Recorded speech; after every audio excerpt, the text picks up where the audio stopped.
Mes chers amis, lors de ma dernière intervention, c'était avec la rage au ventre que je réagissais, enragé avant tout par mon impuissance à ne pouvoir faire autre chose que de m'exprimer vainement en fonction de ce qui était diffusé sur le sujet.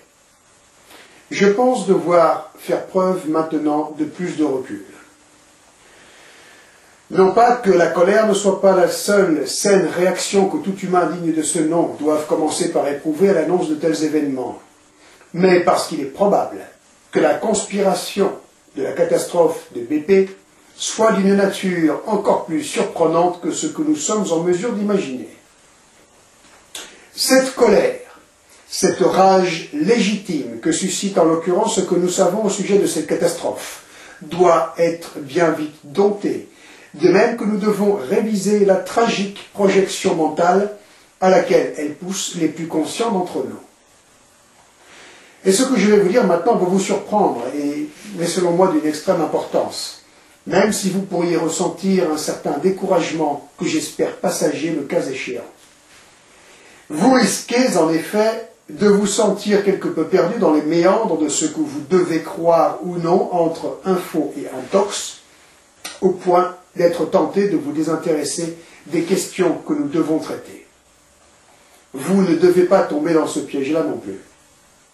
Concernant les informations au sujet de la prétendue catastrophe générée par British Petroleum, si nous réagissons à chaud avec tant d'ardeur, eh bien c'est en fonction d'informations qui imposent que des mesures sur la même échelle de gravité que ce que nous apprenons soient prises de toute urgence.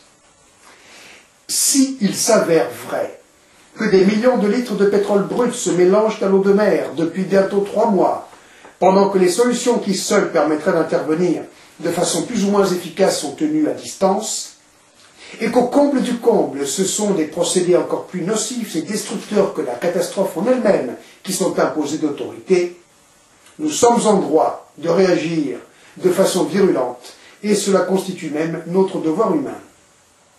Pour autant, ces criminels prétendent abuser de leur pouvoir pour interdire toute intervention et même toute possibilité de procéder à un état des lieux au niveau des territoires concernés. Et de ce fait, nous ne pouvons rien vérifier. Là est le principal problème dont je veux vous parler aujourd'hui. Nous ne savons très certainement que ce que le crime organisé international veut que nous intégrions dans notre perception de l'actualité et de notre configuration, à travers une insidieuse manipulation d'envergure, en l'occurrence. J'en suis de plus en plus convaincu, et cela est, à mon sens, beaucoup plus grave que ce que nous pensons. Il est probable, et cela est à prendre avec autant de recul que ce que nous pensons savoir sur le sujet, qu'en fait de catastrophes apocalyptiques, il ne s'agisse que d'une farce monumentale, parfaitement organisée par le syndicat du crime international, avec plusieurs objectifs imbriqués les uns dans les autres. Lors de ma première intervention sur le sujet, je parlais de conspiration.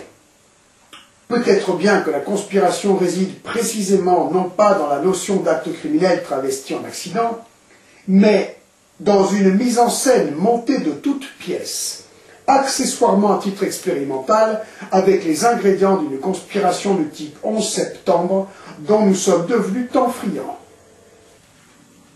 Cette hypothétique conspiration dans la conspiration, cette possible manipulation au 3e degré de notre perception des événements, aurait pour origine, et quoi qu'il en soit, un faisceau d'objectifs tout aussi révoltants, avec toujours les mêmes tenants et aboutissants que ce que je dénonçais lors de ma première intervention sur le sujet.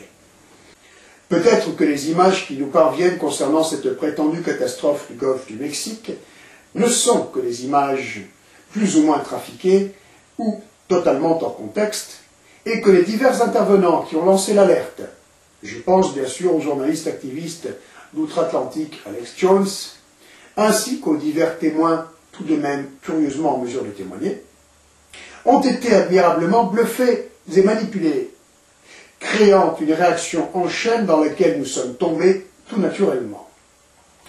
Si cela était le cas, nous ne devrions pas nous trouver ridicules pour autant d'avoir réagi humainement et redouter un pire que justement nous sommes censés appréhender. Les scientifiques les plus avertis et sincères, tels que M. Jean-Pierre Petit, seraient avant nous tombés dans le panneau, un panneau fort insidieux, le cas échéant. Nous n'avons aucun moyen dans la pratique de vérifier les informations que nous pensons devoir diffuser. Et cela se remarque tout particulièrement en ce qui concerne cette prétendue catastrophe du golfe du Mexique. Ce que nous pouvons arriver à savoir avec plus ou moins de certitude concerne justement cette impossibilité de savoir ce qu'il se passe au juste dans cette région et dans ce contexte.